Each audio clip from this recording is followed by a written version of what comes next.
Andrew Harrer, Bloomberg News. President Trump again criticized Rep. Maxine Waters as low IQ, one of his favorite epithets. By Avi Selk and John Wagner, Washington Post. Washington, President Donald Trump warned Rep. Maxine Waters on Monday to "be careful what you wish for," offering a provocative rebuke to the California Democrat who has called for the continuing public harassment of Trump administration officials. Taking to Twitter, Trump called Waters an extraordinarily low IQ person, a moniker he has bestowed on her before, and cautioned that he has a massive movement behind him. Ad choice advertising and Red invented by Tees. Start your day with the news you need from the Bay Area and beyond. Sign up for our Morning Report weekday newsletter. She has just called for harm to supporters, of which there are many, of the Make America Great Again movement. Trump wrote, "Be careful what you wish for Rep. Maxine Waters, who has represented various Southern California districts in Congress since 1991, leaned into her more recent role as a leader of the anti-Trump resistance over the weekend, earning widespread condemnation as she called for the public to absolutely harass President Donald Trump's cabinet officials on the streets, lest they help their boss turn the presidency into a dictatorship. The American people have put up with this president long enough. What more do we need to see? What more lies do we need to hear?" Waters shouted at a rally in Los Angeles on Saturday. "If you see anybody from that cabinet in a restaurant, in a department store, at a gasoline station, you get out and you create a crowd and you push back on them." Her comments came a day after White House Press Secretary Sarah Huckabee Sanders was asked to leave the restaurant. Sanders' aborted dinner party followed spontaneous street protests against other Trump aides and allies, including Homeland Security Secretary Kirstjen Nielsen, who left a Mexican restaurant to cries of "shame" last week. The flash mobs are inspired, in particular, by the administration's new, zero-tolerance policy on undocumented migrants, whom Trump said should be stripped of their due process rights. But Waters' indignation encompasses the entire Trump presidency, not just what he's done, but who she says he is. "He loves the strong men and the dictators of the world because he wants to be just like them. He wants to run the country like them," the Congresswoman told MSNBC on Sunday, a day after her rally. "And I want to tell you," she said, "for these members of his cabinet who remain and try to defend him, they're not going to be able to go to a restaurant, to be able to stop at a gas station, to be able to shop at a department store.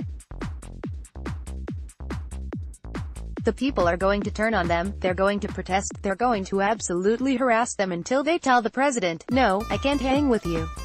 Her call to drive Trump officials from public life has made her a hero to many on the left, and has disturbed not only Trump supporters but some moderates and Democrats who accuse her of hastening the country's descent from centuries-old civic standards. House Minority Leader Nancy Pelosi, of San Francisco, pushed back against Waters in a Monday morning tweet that referenced a news story about her colleague's comments. "In the crucial months ahead, we must strive to make America beautiful again," wrote Pelosi, who herself has been shouted down by left-wing protesters in San Francisco. Trump's daily lack of civility has provoked responses that are predictable but unacceptable.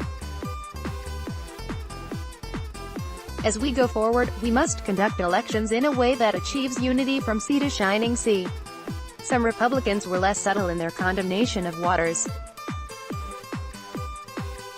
White House social media director Dan Scavino repeated an earlier Trump attack on Waters, tweeting, "The president is right.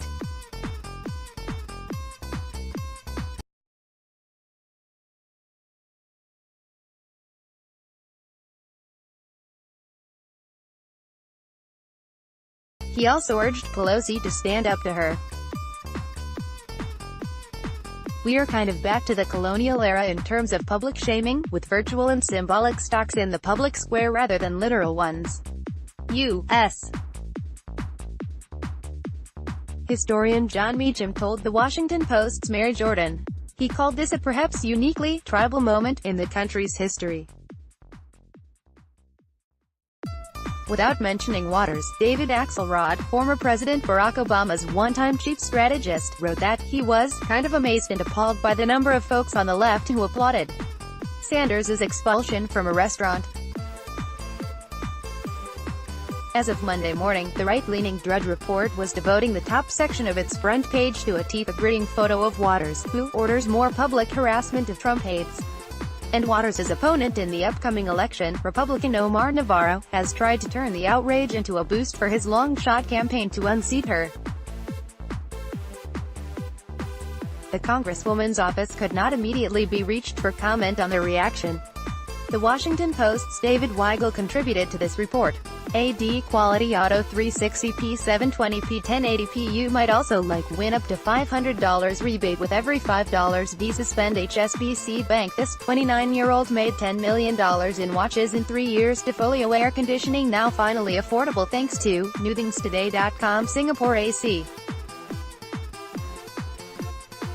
companies angry at this new tiny device. HandyTechGadgets.com. Find the right formula for your baby with this guide. Abbott family. 1 o'clock. Toshiba is shaping a better world through technology. Toshiba APAC police. Inmate kills Kansas deputies escorting him to MercuryNews.com. Ask Amy, I can't believe my girlfriend did this when I. MercuryNews.com. Carolyn hacks. My husband is pressuring me to experiment. MercuryNews.com. Recommended by